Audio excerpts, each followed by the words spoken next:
Hello, hello, and hello. Back again. Let's talk about it. So today, guys, I got a treat for you. I'm doing something totally different. I'm gonna be very transparent today. I'm gonna share with you my most embarrassing moment of my life. So this goes back to about early 2000. I'm gonna say maybe like between 2003 and 2005. I had just moved, and my cousin had got my kids for the night, so I was free, right? Came home after I dropped them off at her house. Came home, and my neighbors was like, I just met them. They were like, come hang out with us and have some drinks with us. I was like, okay. So I went over there. We sat outside and we drank. Let me just give you some details about just drinking. You don't know your tolerance if you never really drank like that before. So get ready for this story. We were drinking. I was drinking Bud Ice and taking shots of some sort of vodka. I can't remember the name of the vodka. And so I don't know, we did this for about a couple of hours, right? I had no food on my stomach. I was done. So they talked about grilling out or whatever, but I was like, I just need to go home. And I literally stayed right behind them. So I just kind of coasted on back there. Got inside. I made it to my bathroom. And from there, that's where I stayed for I don't know how long. Me and the toilet was like best friends. So I was hugging the toilet, just calling Earl, just throwing up. Couldn't stop. I did it so much till nothing else could come out, right? So from that point, I was able to get myself into my bed, right?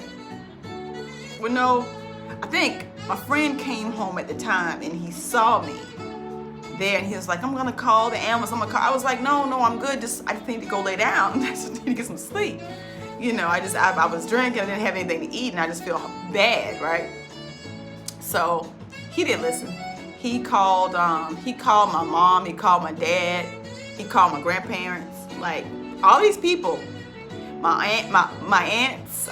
Two of my aunts came. My grandmother came. My dad came. My mom came. So my mom, and let me tell you the story about my mom.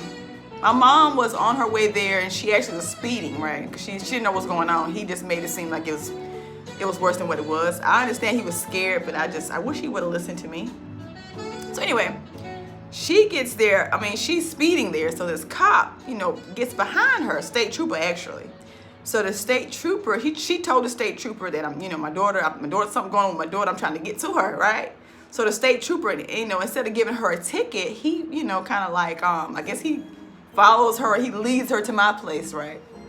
So when I said, I finally made it. I made it to my bed after all that debacle. When he said he's calling everybody, I was like, no, I'm good. I just need to lay down. Let's just get me to the bed. He helped me get to the bed. And and no sooner than I can have my eyes closed for 5 or 10 minutes, everybody's standing over my bed looking at me like, what you been drinking? What you been doing? What's wrong? I was like, I had too much to drink. I just need to sleep. I need to sleep. So my grandmother was like, baby, you probably got alcohol poisoning. You need to go to the emergency room. I was like, no, I don't want to go. I'm good. But all these people. You got the state trooper standing over me. You got my mom standing over me. You got my grandmother standing over me. Both of my aunts standing over me. And at the time, the guy I was talking to, everybody just standing over me, just like, they might have gave you something, And it was basically what it was alcohol poisoning. So if you don't have any food in your stomach and you just keep pouring down alcohol in your body, it can make you sick, literally. I could not stop throwing up. And once I did stop, I just wanted to lay down. So needless to say, they made me go to the hospital. Now, the ambulance came there. They had called the ambulance. I told them, no, I don't want to do this. You know how much that ride costs in the ambulance? So I did not ride in the ambulance. My friend took me to the emergency room. So by that time, 2 more of my aunts came, right? So everybody looking at me like I'm stank. So anyway, they wanted me to, I'm waiting to go to the back, right? To be seen by a doctor. So literally, I'm standing there rocking like, this is rough. It's rough right now. So they give me a wheelchair. I had to sit in a wheelchair because I was so intoxicated. I could not stand up. That's how intoxicated I was. So I got to the back. My mom came back there. And then my grandmother came back there, and they all asking me these questions like, baby, why you drink so much? What's wrong with you? What's going on with you? Like, what's wrong? Talk to me. Talk to us. And I was like, it's not like that. Like, I just drank too much. And when you have never really had that experience before, you just don't know your limits, right? And so I let people just pressure me into just doing all this crazy stuff. That it just didn't make sense. So till this day, you can't make me take no shot. People like, shot. I'm like, no, I don't do that. I had a bad experience. I don't do that. So that's the lesson I got out of that. Don't let people peer pressure you into doing things that you wouldn't normally do. Because alcohol poisoning is serious. And let me just go back. Let me rewind back to the doctor coming in the room. He was an Indian doctor. He was like, oh, what's the problem? I said I had too much to drink. He said, they never seen anybody drunk before? I was like, well, obviously not. So he gave me this shot to make me stop, throwing up, right? I think I was just dehydrated. Like I said, alcohol poisoning, dehydrated, all of that stuff. So afterwards, they released me. I went and got some. I was ready to eat then. Had done threw up everything I had inside of me all my life. So I was there. I was ready to eat then. So I went to the Waffle House, got something to eat, and like I said, I felt better.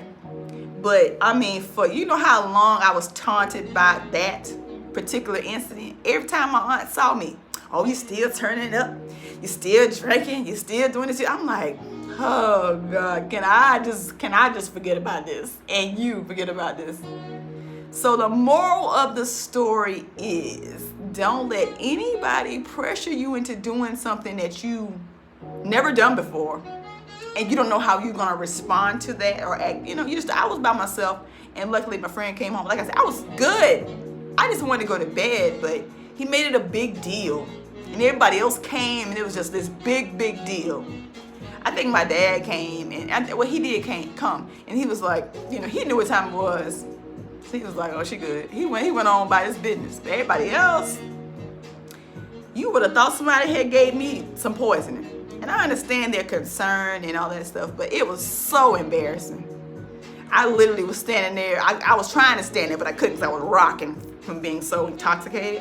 And I just took my jacket and just kind of draped it over my head, like, oh my God, like, everybody, please go home. I'm good. I promise you I'm good. But I learned a valuable lesson that day, and I never did that again.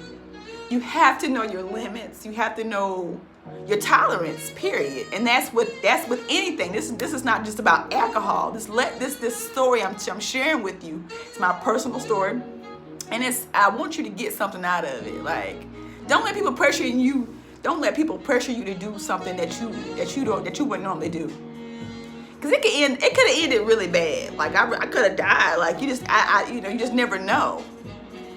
But and people have car accidents and they kill other people, or they hurt themselves. So you got to be responsible when it comes to drinking and trying things that you've never tried before, because it could end like mine's ended, or it can end worse. So that's my story I wanted to share with you all. I enjoy being transparent because I have nothing to hide, and I'm an open book. And so if my story can help somebody else, then that's what I'm here for, and that's what I want to do, and that's what I'll continue to do. So that's what's up, y'all. Let's talk about it. My personal story of my most embarrassing moments. So I hope you guys enjoy it. I hope you guys get something out of it. I just thought about that today, and I was like, you know what? I'm going to share that. I'm going to share that because it's just, it's a different side of me. I want to show you all the sides. So have a good day, guys. Let's talk about it. What are we talking about today? We always talking about something. Bye. Till next time, peace, love, and hair grease.